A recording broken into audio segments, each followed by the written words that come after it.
as you love, you will see me in the stars. As you look up at the stars, I will be there. I'm Monica Charette, and this is Holding the Light. As long as you love, I will whisper in your ear. Little whispers you will hear. As long as you love.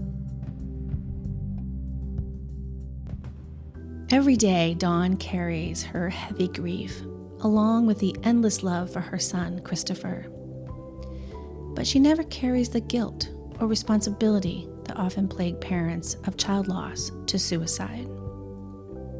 She candidly shares how the demons and drugs were bigger and stronger than her 30-year-old son. This mother's peace comes in knowing he is safe, in loving the son he left behind, and helping others through life's greatest loss. Today, Colby and I are holding the light with Dawn Prime Watson. Today's podcast is truly our first long-distance interview. Colby and I are happy to meet and talk with Dawn Prime Watson, who joins us from Centennial, Colorado. Far from us, I should say. Welcome to Holding the Light. Thanks for your willingness and your courage to be here to share your story. Before we get started, if you're wondering how we connected, Dawn used to live in Maine, and while we didn't know each other then, we have a mutual friend that introduced us. So thank you, Rosie. And she knew how our grief moms connect, and we did immediately. Even from afar, we share a special bond as parents of child loss. And I even had the privilege of virtually attending a beautiful dedication to Dawn's son, Christopher, which we'll get into a little bit later in the podcast. It will be 5 years this November since Krys died. He was just 30 years old, a son, a brother, and a father to a now 13-year-old boy. Does it seem like it's been 5 years for you, Dawn? It does not seem like it's been nearly 5 years. Um, because Krys was 30 and he worked on oil rigs, it's wasn't unusual for me not to see him for a while. And that's still what it feels like. It feels like he's going to be coming through the door. He should be here today. It's Father's Day. He would be here right now. He should be here right now. Absolutely. Our grandson is here, which is just such a blessing, and it's wonderful that we have him. I'll talk about that too. I think child Mhm. loss and all the emotions that go with it kind of distorts your conception of time, doesn't it? Absolutely. Yeah. Absolutely. So your relationship with Krys was and still is very special, I can tell. It was just the two of you at first, which you explained to me. Can you tell us about the early relationship that you had with him? Sure. I was a single mother. I had Krys when I was 28, and his biological father was studying in Boulder, where I was going to school. We were both going to school there. He was on a student visa. So near the end of school, I had a souvenir, an Icelandic souvenir, and I named him Christopher. And so, I didn't really. I was just thrilled. I was thrilled to be pregnant. I was thrilled to be having a baby, and I had been brought up by a single mom, so I didn't think twice, and I always wanted to be a mom. So Krys was born in Waterville, Maine, at the Waterville Osteopathic Hospital, which does not exist anymore, as far as I know. We had so much fun. We did everything I think many families did. We had lots of fun, went to the beach, went for hikes. I think our Friday night date for many Friday nights when I lived in Brunswick, we'd go to LL Bean, and there was this beautiful trout pond, and I would just hold on to Chris's shirt because he would just be trying to, he loved the fish, and he just loved Maine, loved the outdoors. And the last time he was in Maine was 2016. He passed in 2018. and he was just so happy to be back there. My brother took him out fishing, yeah, like oh dark 30 one morning, and he was just thrilled. He had a great time. So yes, we were best buddies for about 7 years to until I married. Chris and I actually moved to Colorado. Sorry, I skipped that part. We moved to Colorado in 1993, and not long after that, I met my current husband, and we had a child shortly thereafter. So Chris got a dad had got a dad and a brother, and he was just thrilled. My husband was and is just the best father to Chris and Chris's brother, and a wonderful grandfather to our grandson. That's great. And it sounds like, I mean, he had a big life, right? Yes. Yeah, Chris had a powerful presence Mm. when he walked in the room. He was a big guy. He was probably 220 pounds and 6 feet tall, so no body fat. He loved working out, loved nutrition, loved working on the rigs, that big equipment, which when I saw pictures of what he was doing, I was just stunned. Everything was it was huge, uh, just huge, and pretty dangerous job, but he loved the rig. He loved the guys he worked with. He liked big trucks, big equipment, big jobs. And so yeah, his absence is very loud. Yes, and we miss him terribly, and I mean, I think about him every day. His we do have I have his remains on the kitchen counter beside the refrigerator, which is where his little I've created an altar for him, and it's great. I love having him here. It's very comforting. Some of his remains have been sprinkled throughout the United States, including the coast of Maine. So Oh, I love that. So you also shared with me that in addition to all these wonderful things in his life, he also was plagued by mental health issues and addiction, right? he was, he was, and some behavior issues started coming to light when he was fairly young. So he was in elementary school when I noticed um, some behavior that I wasn't sure about. So made sure we saw the right physician and just made sure that we were, I was doing everything I needed to do to help him feel better, right, and to be happy. And that continued throughout his life, and incidents his behavior became more concerning at different times in his life. Nothing real consistent, but I can say that when he lived in our home, he did take medication regularly, and so he was highly functional. When he stopped taking his medication, it was obvious. The alcohol use, I don't know which happened first, the alcohol use and stopping the medication, or stopping the medication and then using alcohol to self medicate. I'm not sure. He also, I think this is really significant, he used anabolic steroids. So he was injecting testosterone regularly for about a decade before he died. And one of the side effects, what he liked about it was he was big and strong and wanted to work out, and he could just get huge, you know, because of the extra testosterone. The downside is compulsivity, which I think did contribute to his overdose in 2018. So yeah, he did struggle. So I think I sent you a note kind of paralleling this great life and all the fun he had and the great relationship he had with his brother and us. And then on the other side, there were demons. Mm-hmm. And he didn't like the medication. He didn't like the way it made him feel. So he would stop using it. And you're a nurse, right? You're a nurse. I am a nurse. Yeah. How did you manage all of that, knowing all of the background information on all these things that he was taking? Well, I certainly talked to him a lot about that, but as you well know, as much as we think we know someone, we don't.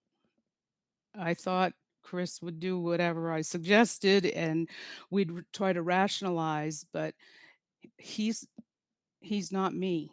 He made his own choices and he made choices that I wouldn't have made for him. He was an adult, so he was making his own choices. Oh, he was an adult and right. I think that's one of the most important things I've learned, or I should say am learning about life since the death Chris's death is I am not other people.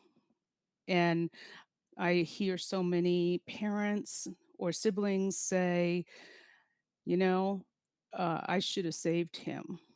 Mm. I should have done this. I should have done this, but ultimately I should have been there. I should have saved him.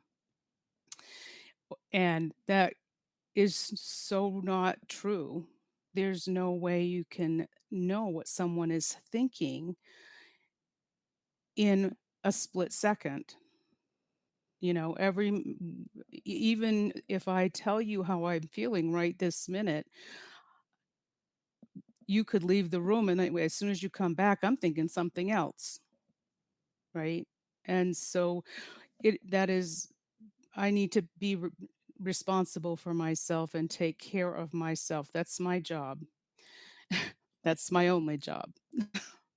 So I think that's just been really important to me to realize that I am not responsible for Chris's suicide and I'm not responsible for his death. Those are the last things I would have ever wished for him. And I had warning signs.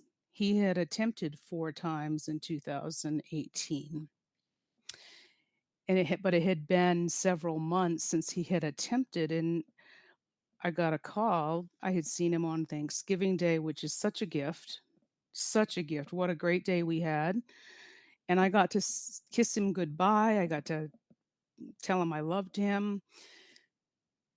And I got a call the Friday after Thanksgiving around 4:30, 5 o'clock.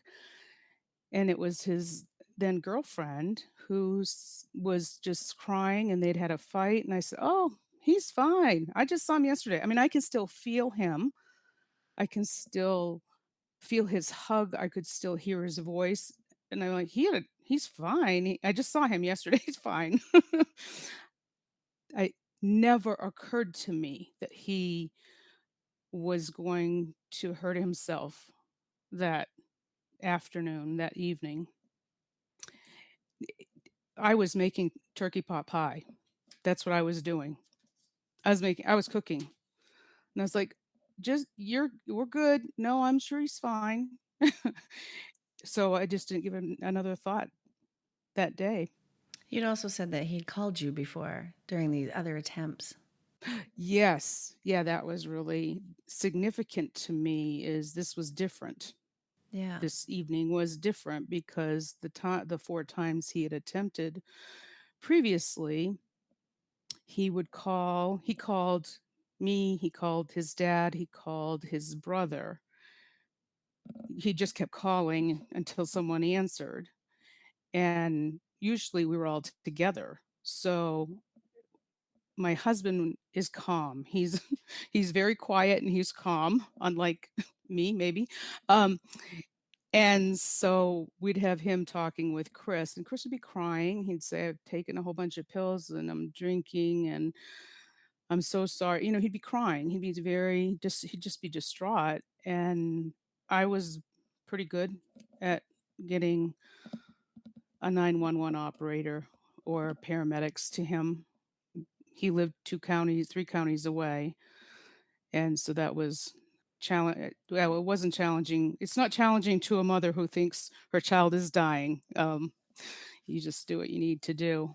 Well, do you think he wanted to be rescued each time that he called you? I think so because I think he was scared when he started feeling the effects of the medication and the alcohol, and during those calls, there would be a point we'd stay on the phone with him, but there was a point where we he wasn't talking anymore, and we could hear the sirens getting closer to his home, which was horrific, and then I would wait until I could hear that they were in the house, you know, and of course would have already been in contact with the police station or in the county where he lived.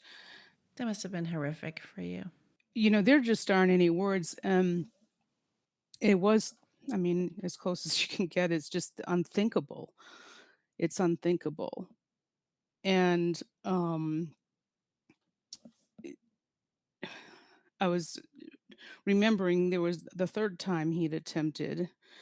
He was driving in this great big truck on his way to a rig, and he and his sweetie had had a disagreement. And he called, and he was somewhere in South Dakota. He'd thrown his phone out the window somewhere in South Dakota, and by the time Aaron, his younger brother, was able to guess his Apple password, the password to his iPhone, and Chris happened to have a iPad with him, which he was talking with us on a video and just chugging whiskey.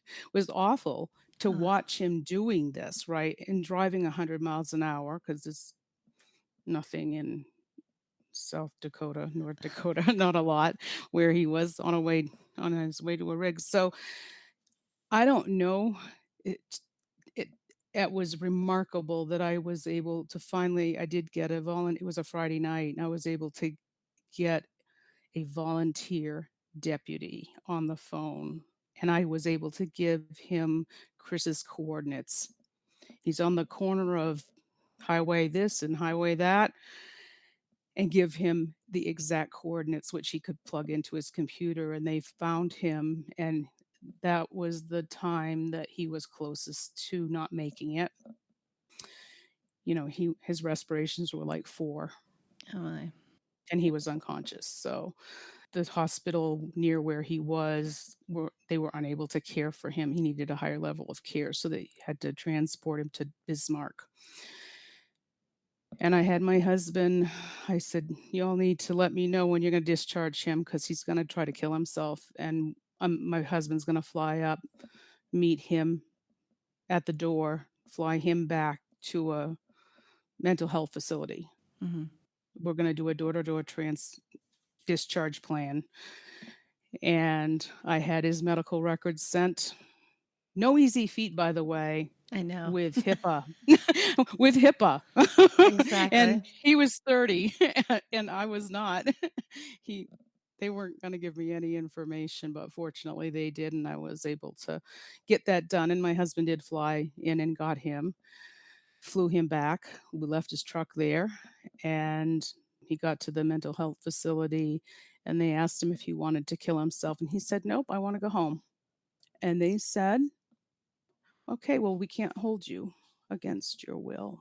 Had Chris ever shown any signs of depression or any sort of characteristic signs, I should say, of depression as a child or as a teenager? Because right now there's a lot of data coming out that there's a lot of men in their, Mhm. mid 20s up until mid 50s that are all of a sudden experiencing very serious bouts of depression, anxiety, very characteristic of something you might try to ascribe to a teenager, but they're adults. And so there's this idea that, oh, well, maybe, because they're older, they should know better, or maybe it's some sort of external factor. But I think realistically that this is something that, a lot of men right now are dealing with. And I'm just curious if this is something that you maybe had witnessed in him, as a teenager. Not that that would correlate, but I just wanted to ask. Thanks for that question. That's such a good question,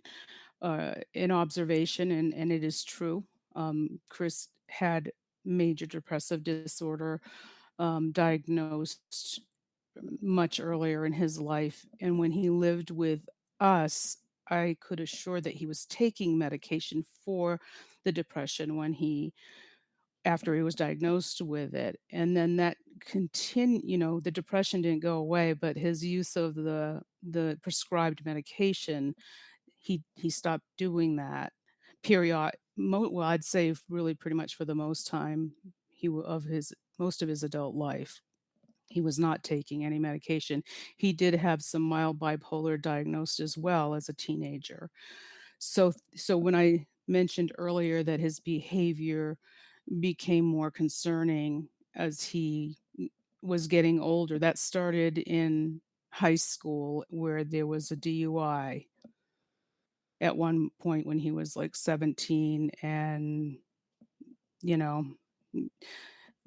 arre- being arrested for anger issues because he'd hit someone, try to punch someone. So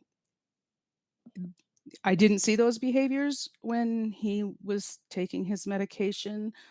I did see those behaviors escalate when he was not taking medication prescribed by a physician or a psychiatrist. And so that's so important. And I get it. He didn't like the way it felt because he wanted a little bit of a high. And his lows were generally not real low. They were very occasional, but concerning when they did get low, right? When you drink so much that you have a DUI. When his dad and I picked him up, he couldn't stand up, he couldn't walk, or when he was clearly inebriated, intoxicated. So there are many issues that Krys was facing, including self-image. He wanted to take testosterone because he wanted to be bigger and stronger, and that's not good for you. Your own testosterone diminishes when you use it. Right around the age of like 35, 40. Yeah. Exogenous, when you're doing injections and it's being Right. replaced by what your body's naturally making, it is concerning to me. The guys in the gym and guys on oil rigs all using stuff that they don't need. They're just doing it to get bigger and stronger. Well, maybe we can kind of pivot into that. And so, what it sounds like, Krys was incredibly physically fit and put his not only his physical health but also the image sometimes first. And I was wondering if maybe you could talk a little bit about his health journey and how sometimes there can be this duality to the fact that he wants to look so physically fit and healthy, but actually sometimes that can be the exact opposite because of how far you're pushing it. Right. And that is another good point. That's exactly right. He did have an image that was really important for him to maintain. He thought he was going to get, the beautiful girl, the great job, lots of money from the great job, a gorgeous, gorgeous big truck, and live happily ever after. Right. And he had big dogs. He had a St. Bernard and a lab, and he'd wrestle with these dogs that were, as big as he was.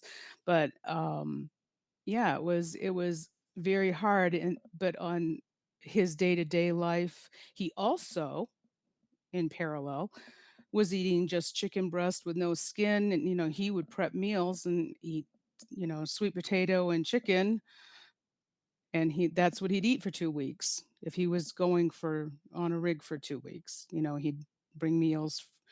He didn't eat sugar. He didn't like candy or junk food. Very seldom did I see him even ever in his life want anything like that. So he was very health conscious in that way. And the testosterone felt so good. The alcohol felt good, right? So he got caught up in that addiction. It sounds also too like he quite enjoyed nature, being outside, hiking, camping, things like that. I have to wonder sometimes, if maybe that was his escape or his method of connecting. Eh, can you speak a little bit to his connection with being outside, being active in outdoor spaces, and if maybe you have also connected with him in that way, being outside and hiking and in nature? It'd be a no for me. No, my idea of camping might be the Hyatt or a nice hotel. I'm not. I camped growing up in Maine and had just one too many mosquito bites, and no.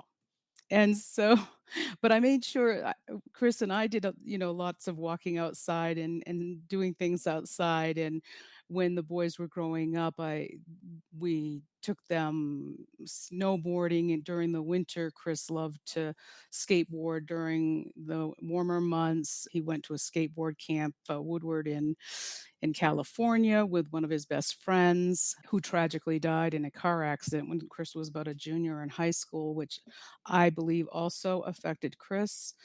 But yes, Chris did love the outdoors. It's no surprise to me at all that he left his home and walked when he on the day of his suicide, or the day he began his suicide, and then tripped and fell beside a lake outside in some beautiful tall grass, and just on the other side of a berm. And remarkable that that's where he ended up. And he loved, the rig was beautiful. He was outside all the time.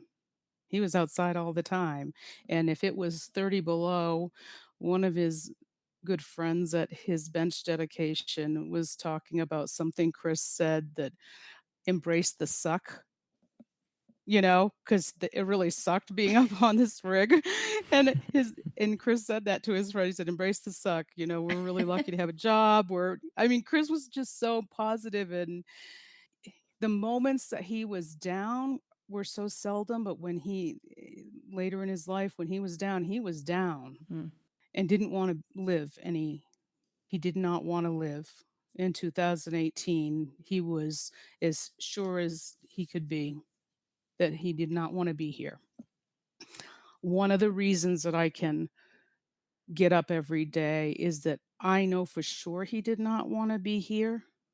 I was stunned. I thought this was going to happen maybe long after I was gone. I never imagined that I would bury a child. I never imagined that. And even with 4 attempts, and remember during the summer of that year, he was in jail from June until August, because when he woke up from one of the overdose episodes, he took a swing at a security officer. I was thrilled. You're going to be, I can sleep for the next couple months because I'm not going to worry about you. But during that time, I had a chance to visit with him, and he just said, "Mom, I'm going to kill myself, and next time you're not going to find me." And he was right. And even that Friday after Thanksgiving, even I was hearing that he had taken some pills with him, and I don't know why I did not have any kind of feeling that something was wrong, because I had always had such a clear feeling that something was wrong, and I was in emergency mode. I was ready to. All the other times I was panicked, and I just think that he didn't need me anymore. Yeah, you said mother's intuition is such a powerful thing, but you didn't experience that at all that day. Not at all, because if I thought he was hurting himself, I would have had someone with him. I would have had police, and I would have uh, all the alarms would have gone off, and we would have found him, and he would have been in the hospital again. And based on his past behavior, I believe he would have tried again and would have been successful eventually, because he was sure. It must have been so difficult as a parent, though, to have that expectation almost all the time, always worrying that the next call it's going to be that he was successful. Well, and I don't think I had that. I during the summer, he was in jail, so I wasn't worried about him. Mm. When he got out of jail, I felt really encouraged, right?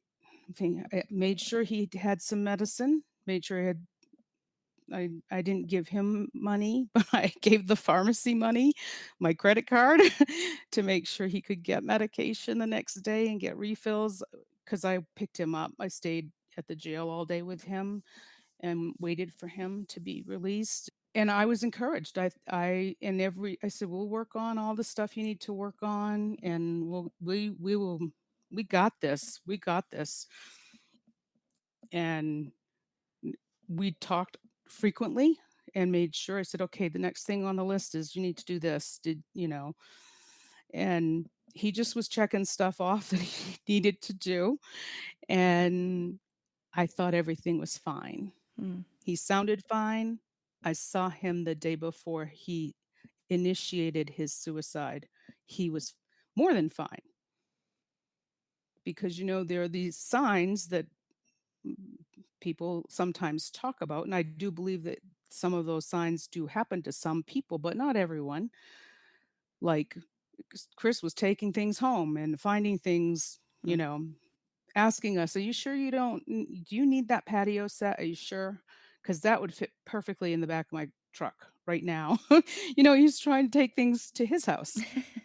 Planning He was his trying to life. take things to his house because things were going well, Mm. and his life changed in an instant. It was an instant where he went from from happy to hopeless. He went from happy to hopeless so quickly, and I believe that he just felt like he was a failure when he went to that place. I think he felt like he was a failure and there was no way out. There was no way out, that he was just a loser. And I don't know how I can have a child who thought that. Yeah, how does that feel as a mother? Not good. Mm. And it wasn't me. It had to do with him, not me. I'm very sure of that as well. Um, Mental illness is terrifying because those demons can show up, whatever they are, whether it's this horrible self-image or whatever it is. And that's what happened to him every time. He would have a great day and then they'd have an argument and everything was wrong with the world. And he tried to end it. And then he was successful on the fifth time. I'm really glad to hear you say that out loud, that you don't feel responsible, because I think a lot of parents whose children die by suicide feel guilty and very responsible for their tragic passing. That's been my experience in groups that I've attended, that parents feel that guilt. And I f- feel I think that happens more often when the child is living at home. So Chris was not living at home. Easier for me to separate our identities. But when I've got a kid living at home, I'm responsible for that person Yeah, as a that's a good mother. point. And so I think there's a little bit of a difference. It's not better, it's not worse, it's just a difference. So we had been in very close contact with him all of 2018, probably more than we had in years, because we were talking with him very regularly. But no, I thought he was going to be fine after he was out of jail and was getting his life put back together. I thought everything he was going to be well and taking his medicine. And So you have another son, yes, I do. Aaron, right? You're 7 years, 7 years younger. Is that what you said to me? Yes. Then Chris. Yeah. What was their relationship like? They had and have a very close relationship. I think his brother was, I think he was very, maybe most affected by Chris's suicide. Hmm. Thought he should have saved him, thought he should have found him. He's carrying the guilt. Hmm. Yeah. In my view, I'm not him. Once again, he's a whole separate person, right? I don't know and he's very quiet. So I really don't know what he's thinking. He's eating more and much happier. He seems much better in the last couple of years. and he helps a lot. You know, he's whenever Jaden comes over, whenever Chris's little boy comes over, Aaron's here. Aaron only lives a couple miles from us, so yeah, he knows that that has to be forever. So look out, Colby. Aaron went to school in Pittsburgh, and I was like, you can interview all you want in Philadelphia, but that's great practice, sweetheart. You're coming back to Colorado. You're gonna live beside me. So they have a great relationship.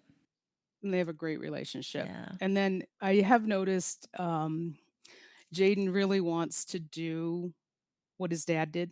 So he's real interested in skateboarding and snowboarding, and Aaron takes him. So Aaron drives to Keystone. They go to Keystone. Usually that's where they go, because that's where Krys and Aaron went, and where that's the mountain they know the best. And so Jaden's getting to be quite the snowboarder. And this summer he's going to be going to the same Woodward camp that Krys went to, Oh, wow. except for snowboarding. Mm-hmm. And it's in Breckenridge. It must be so comforting, really, to have a piece of Krys with you. It is. It is. You know, that's a mixed. There are two sides to that question, because there's a little boy who needs who doesn't have a father, and I do what I can, but I don't. I'm not ever going to be enough. Never going to ever be enough. I'm not Krys. I can't throw Jaden across the room onto the sofa and wrestle with him, and because when Krys and Jaden were here, I just could hear shrieks of laughter, and I could hear them building forts downstairs. I didn't even want to go downstairs. You know, it's like, oh my god, what are you guys doing? You know, my job is to be the mom, and I'm cooking. You know, I'm feeding those guys, making banana bread, or doing making the house a home. You know, Mm-hmm. All the mom things. which to me is cooking, because I love to cook. Mm-hmm. But yeah, it's fun to watch Jaden want to do a lot of what Krys did, and he can wear some of Chris's clothes. And he's getting to an age where he can wear some of the few clothes that I do have left from Krys. Mm-hmm. And Jaden and Aaron were both very involved in from the moment we knew, because Chris's dad, myself, and Chris's brother, we were all looking for Krys Saturday morning, because we hadn't found him until Saturday morning around 11:30. So all three of us were there, on the scene of of his suicide, because it was a death investigation at that point. So there were detectives, and you may know something about that We when do. someone's outside. And so, and you know, God bless those police officers and paramedics, and they were wonderful with us. But as the mother, as you also may, I don't know if this happened in your family, but you get all the questions. I was answering all the questions for officers, and it's like, I just found out he died, you guys. And you Yeah. want me to tell you if he's going to be cremated or not? I don't know. Oh, I remember Give me a that minute. so Just well. Oh. give me a sec. Mhm. How many ashes? Well, I don't know. Pick a number. Yeah. You know, where do you want us to take him after the morgue? Mm. I don't know. Yeah, I You still know, all those remember. questions. Yeah. You remember that, Oh Colby? yeah. No, they brought in like a cart full of chips and snacks and stuff, and I was like, this is not a time to eat. Oh, We no, were I in the wouldn't have been hospital, and hungry. they brought a cart in full of food and stuff, and I had to talk over the cart to my parents. It was like, this is not the time. No. um, So you all were in the hospital. You actually had a chance to be at the hospital. yes, yeah, we So they did. took Yeah. the medical examiner came. Well, we had to wait several hours before they needed two, because Krys was a big guy, even though they were police officers. I don't know what all the rules were, but one of the big things I was concerned about was getting to talk to Jaden before anyone else could talk with him. I didn't want him to find out via social media that his dad had died. So I went from the scene of Chris's suicide and I waited till that medical examiner van was out of I couldn't see it anymore. I knew exactly which hospital. I could see the hospital they were taking him to, but it was the morgue. But I went from there to Jaden's maternal grandmother's house, and we made a plan to talk with Jaden and Jaden's mother, who was not Chris's girlfriend at the time. So there were some issues to figure out. I'm grateful that I was able to make decisions. I made good decisions. I knew what Jaden needed, and I knew what we all seemed to know what we all needed, and everything went very smoothly, as smoothly as it can go when you don't have notice of someone's death, right? Wasn't expecting Right. that, my Yeah. Saturday to go like that, or the rest of my life, And nobody can prepare for that. And I don't want to right? double back too far, but I would be remiss without talking about this. So you and your family have this website, siblingtosibling.org, not the number two, the word TO. So that's sibling2sibling.org. And this is specifically a site where you can send a care package to a sibling who has, lost potentially their best friend, a mentor, somebody that they gave care to, and the range of relationships within a sibling um, dynamic is so broad. But you offer this care package that you can order and send to somebody who has suffered the loss of, like I said, any of those broad range of relationships. I was wondering if you can talk a little bit about how this came to be and just how many people it's reached in that time. Thanks for bringing that up, Colby. A couple of clarifications. So, Sibling to Sibling started out as an idea from a sibling. There are three moms who are involved in Sibling to Sibling. We've all lost a child to suicide. So, the daughter of one of the moms lost a child to suicide, and her sister, the little girl's sister, really felt left out after her sister died. And so she started making these care packages to send to siblings who had lost a sibling to suicide. So it was very, very specific. So they started doing that casually, and then another mom started helping them, and they got to a point where they felt like they really wanted to do a 501c3, a nonprofit organization. And I happened to be kind of in this with a few of them, and I said, well, I'll do that, I'll help you. And so they were really looking for someone to take the reins and create a website and do all the kind of some of the background work with the IRS and Secretary of State, and kind of get that nonprofit status up and running. So I did all of that with the help of them and another gal who was really helpful with the website.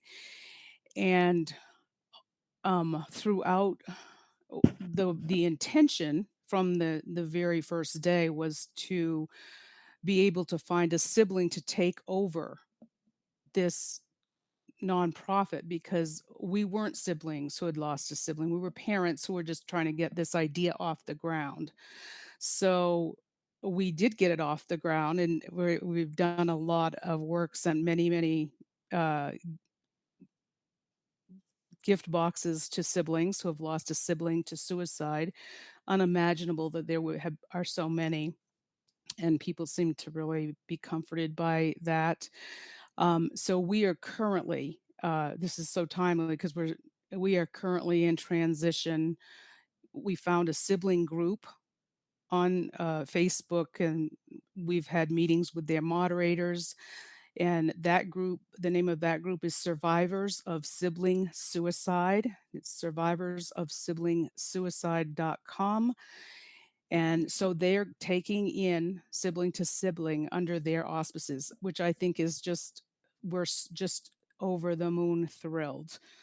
Um, that's going to be taken over by a sibling group, and it's an international group. So we've met we've met one of the moderators from New Zealand, one of the moderators from South Africa, and then one from Colorado Springs, and then one from Michigan.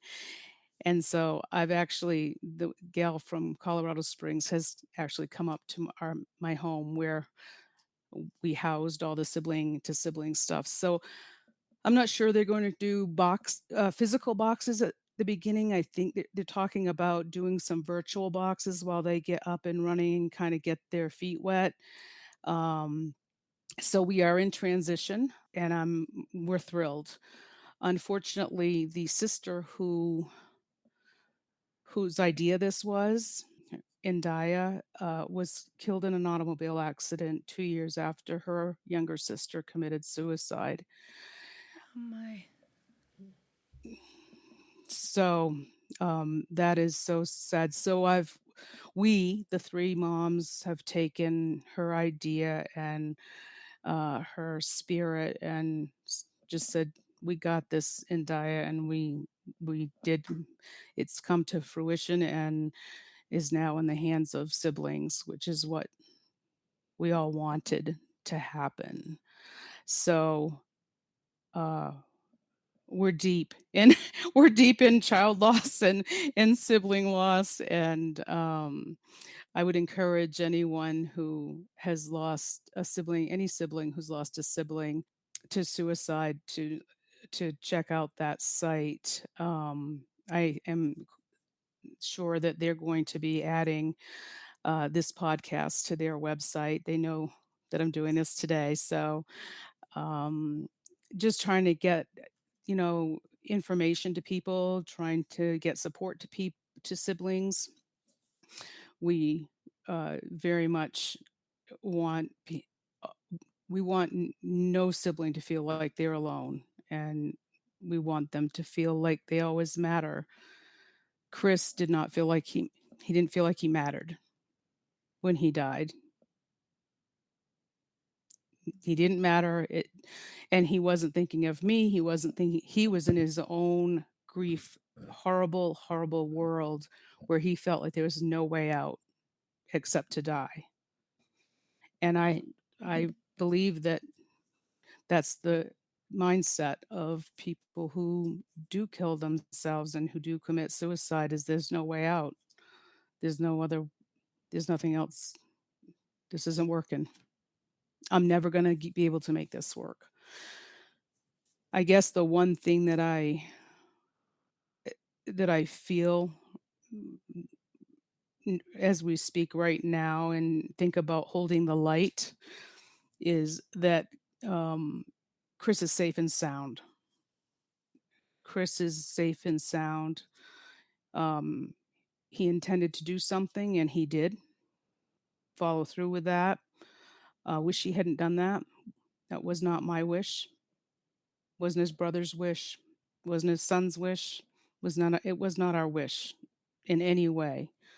We would have done anything to help him, but he did not want. We're not him. So My question was going to be more geared towards asking a little bit about Aaron's relationship to Krys, of course, which you had mentioned earlier, but also to the sibling to sibling. I was just curious to hear a little bit about how he, as an adult as well, is processing as well as utilizing some of these resources. And also just a little bit more about how your relationship as a parent during this time, because so many of the parents we talk to are dealing with child loss at a younger age and sibling loss at a younger age. And so kind of the whole gambit, how he's doing and how you as a parent are reacting to, his grief. so Aaron is very quiet, and he did had his own apartment when this first happened, although he always has spent a lot of time at our home. He had graduated from college and was living on his own. So I was very concerned about him and would check on him frequently, daily, if he didn't come over for dinner. So most of the time he would come over for dinner in the year after Krys died. So that was reassuring to me. But COVID also started entered the scene not long after Krys died. So he was working from home and being by himself all day long and then all night long. I was like, oh my goodness, okay, need to make sure. So I was worried about him, and frankly, I had him join me for. I asked him if he'd come to a grief session with me with my personal grief counselor because I needed to ask him in front of someone professional. Do you ever think about hurting yourself? Because I need to know that, and I just need to know. And the answer was no. And, he processes so differently than I do. I felt a little bit lost, and I had to really, really give him his space. Not my favorite road to go down, but I've learned so much from both of my boys. But at this point, I was learning a lot from Aaron and how he was processing. He and James, I got urn pendants for them. He loves that urn pendant with some of Chris's remains in it. Krys loved his Icelandic roots, so we had the you know Thor's hammer or something on the urn pendant. So that was symbolic to Aaron, and he likes having Krys with him all the time. He felt comfort in spreading Chris's ashes around our yard, a little packet that you unfortunately get from the after a cremation. Um and so those are the kinds of things he needed to do. A couple big things he wanted to do. I've told you about him wanting to uh, do some things with Jaden that Krys and Aaron used to do. So Aaron's kind of stepped in and done a lot with Jaden. That helps him a lot. And then one of the biggest, it's all kind of the same, I guess. One thing that he wanted to do was do the bench dedication. He wanted to buy the bench. And so he did buy the bench for Krys, and I did all the sort of ordering and contacting the executive director of the property management um, company that manages the property around the lake where Krys died. So there were a lot of logistics that are easy for me, things that are easy for me. Aaron's more of a big picture guy, and so those things have all been helpful, I think, for all of us. This navigating Chris's death is a forever thing. It is not a nice, neat package where you grieve and then something else happens. This is the rest of our lives, and many people, understandably, don't get that, and they shouldn't get that. They shouldn't. I don't want them to get that. Mm, I'll answer that questions all day long. So my relationship with Aaron, you know, it's been mostly through observation of what makes I can tell that he's happy when he walks into our house and it smells like home again. Like we're cooking something because along I don't want to cook very often anymore, but when I do cook, there's a distinct change in his mood, because it feels familiar and it feels like it always has felt. We've lived in this home for 28 years, not 28, sorry, 26 years. So the majority of Aaron's life, all but 13 months maybe. And so Krys and Aaron grew up in this home, and he wants everything the same. And I'm not the same. He's not the same. I'm not the same, but it's okay with me to not have Christmas. It's not okay with Aaron. I still am the mother and still have to I choose to honor what he needs as my child. That's so important to me. Not to everyone, everyone's relationships are different, and we just have to honor where we are personally and where others are. Yeah. Oh, well, Colby, you did ask me about sibling to sibling. Aaron's not at all interested in that. He doesn't want to participate in that, um, any of that. I've asked him a couple of questions, because I do have an upcoming talk with the moderators and the group next weekend. And one of the questions is about how my relationship has changed with Aaron, or how should it be now that I've lost a child and he's lost a sibling. And to me, I think our relationship eh, really hasn't changed. I think people stay in character. So I've always been maternal, and I'm still maternal, maybe in some different ways, but I'm still maternal. He's still my son, and I still want to honor his needs as my child. I'm not ready, probably, I don't know if I'll ever be ready to uh, treat him like a separate grown up person. I'm never going to do that. He'll always be my child. Just FYI, Colby. Oh, he's well aware. Yeah, You I'm are well aware. aware of that, I'm sure. And so I'm just I'm trying to grow with him and honor what he needs, because what he needs is not what I need. So balancing all of that is challenging. He knows if I text me back. Don't ignore my text, because the next thing that's going to happen within 10 seconds is you're going to get a call. And then if you don't answer, I'm gonna be at your house. And so, um, I and he's really good at knowing what I need. And I try to keep that list real short, because we're different personality types. So sibling to sibling is a project that I've been involved with 3 other moms. We're now transferring that over to a sibling group. We're thrilled. Um, I don't expect Aaron to join in anything that is important. I mean, he gets to choose. I invite him. If he doesn't want to do that, that is his choice. He's a separate, person with his own ideas and his own interests. Oh, I love that he found his own way to honor his brother with the bench. Yes, he's found Um, his own way. yeah, and I attended the dedication virtually, which was such an honor. And it's such a beautiful bench that you've created there, and a space where people can spend time thinking about your son. Yes, I'm so delighted to have been able to accomplish that. Part of when these days, it seems for many families, we don't have cemetery plots or headstones or a place to go. Some people do, but we did not.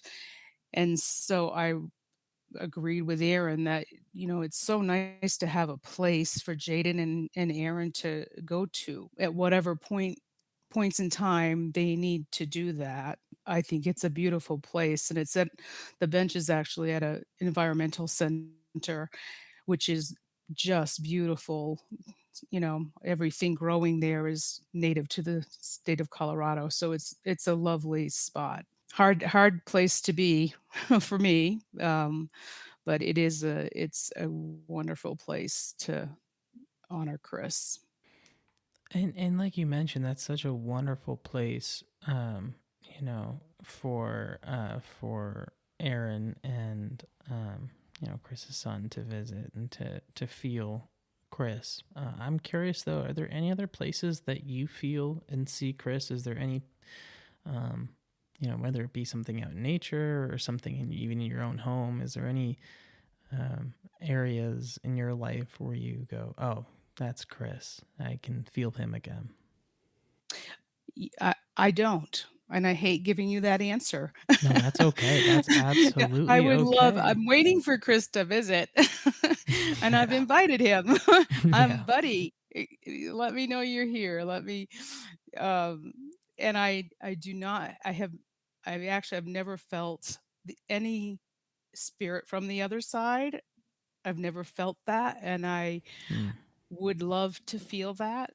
So, I have created, I've done things with Chris's clothing. I've delegated that because I couldn't cut his clothes. That upset me a lot. Hmm. I'm trying to think of there's a trigger when I hear geese flying. Canadian geese are seem to like Colorado a lot. Um, and when I hear that, that's a memory I have from standing in the sideways sleet, waiting for them to get Krys up off the really cold ground. I was very upset that he was still on the ground, even though he wasn't alive. I was like, when is that other guy going to get here? Because it's really cold out there and we need to get him in the truck. We need to get him to the hospital. We need to get him off the ground. And Canadian geese were flying over and making noise. And so uh, I I do think of Krys when I hear that, and actually Aaron does too. Well, maybe that will become your peaceful thing that comes to mind to you when it happens, when you see keys. Yeah. Yeah. Oh, it stops me. Yeah, it stops me wherever I am, Mm. and um, that is a lovely thought. Right, and I suppose by my question, I think a lot of times people do interpret it as being like, oh, there's some sort of spiritual or, kind of religious maybe background. And that's not where I come from typically, because I agree with you personally. Sometimes I don't know if it's Cassidy that I feel. I just enjoy a moment when I see something that reminds me of her and I can reflect upon that. And that alone is keeping her alive. Those moments where I think about her and I have these emotions, and it's just that's her energy, that's her love that she imparted on me. It might not be her in Oh, some sort of that's so great. existential way, but Mhm. it's a moment where I get an opportunity to feel that love that she left for me. And you'll have that forever. And when I did tell Jaden about his dad, I was driving to his grandfather's house where he was, and I thought, I've got to tell this child three things. I don't know why I picked three things, but he's not going to remember today. He's not going to remember today. I'm about to tell him something that's going to change his life. And I said to him, I said, Daddy loved you in a way he loved no one else in the whole wide world. You were his only child, and he loved you in a special way. And I think that is true for all of us. Our loved one loved us we had a unique individual relationship with them, and I love that idea. And that's how it feels to me. So I said, Daddy loved you in a very special way. He's in Daddy's in your heart. You can close your eyes and you can put your hand on your heart and you can feel your heartbeat. And Daddy's in your heart forever. You will He's always there. And Daddy's in heaven with God because that's he identifies with that particular belief system. And so those are the three things I told him. And after 10 minutes, I asked him what I just told him. And he was able to say that back to me, which was great. Wow. And his bedroom, he has a bedroom here. Jaden does. And the Icelandic flag that was on Chris's coffin is on the wall. Chris's clothes are in the closet. Some of his remains are there. Jaden loves it. He That's what he loves it. needs, and that's what he And needs with right all now. his Patriots stuff, he's a big Patriots fan, so he's got Patriots theme everything. So, I feel like I just have, holding those memories is what I can do, and I think that kind of goes into what I do to take care of myself because that's a question it's something I want to share with other parents who have lost a child and other siblings who have lost a sibling is and is self-care. The f- you are responsible to take the very best care of yourself you can, and that starts with nutrition to me. From nutrition to drinking plenty of water to getting enough sleep, those are three such critical things that I do, and I get a massage once a month. That's my thing. Dawn, I love your words about self-care because I think it's so important for us to take care of ourselves. And I wondered what advice you would give other parents, in addition to self-care, who are struggling with the loss of their child to suicide. Thanks for that question. That's a great question. I've thought about it a lot. And I think it's so important to know that we make the best decisions based on the information we have at the time. And I know so many parents feel guilty. They feel like they missed it. And none of us, that's the last thing we would want. And my example of making turkey pot pie, when I received a call from that Krys had left his home, I was making the best decision based on the information I had. I had just seen Krys. He didn't call, which he typically had done during the 4 attempts previously. So we all make just the best decisions based on the information we have at the time. It's intuition. It's information from all different places in our brains. What we know to be true. I had just seen Krys. He was happy. So I just don't feel like I feel strongly that not one of us, had we known our child was hurting themselves, not one of us would ever not do something. That's an emergency. I We would appreciate all that. do something. It's been such an enlightening conversation that I know will help listeners who are trying to navigate the very difficult journey of child loss. So thank you for being so open and candid. In closing, as always, we always want to give you the opportunity to tell us, how would you like us to remember your son, Christopher? Thanks for that. Krys, I hope Krys is remembered as, and actually, this is how I remember Krys for sure, but he was loved by so many people. He was caring, he was loving, he was passionate, he was strong. His work ethic, unmatched. Um, he was amazing.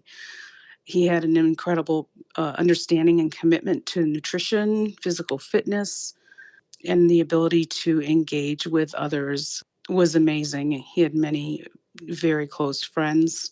And then finally, his sense of humor was remarkable. Remarkable. Well, of And course, I we sure both miss wish him. we hadn't met under these circumstances, but I'm so glad our paths have crossed. And Right. I'm inspired by your strength and your courage to help others and just the beautiful ways that you keep Chris's spirit alive. Thank you. Thank you so much for everything you do. As long as you love. Thank you so much for listening. If you found this podcast helpful, please share our link with others and subscribe so you don't miss future episodes. I'm Monica Charette, reminding you that you are never alone in your grief. Until next time, we'll be right here with you, holding the light.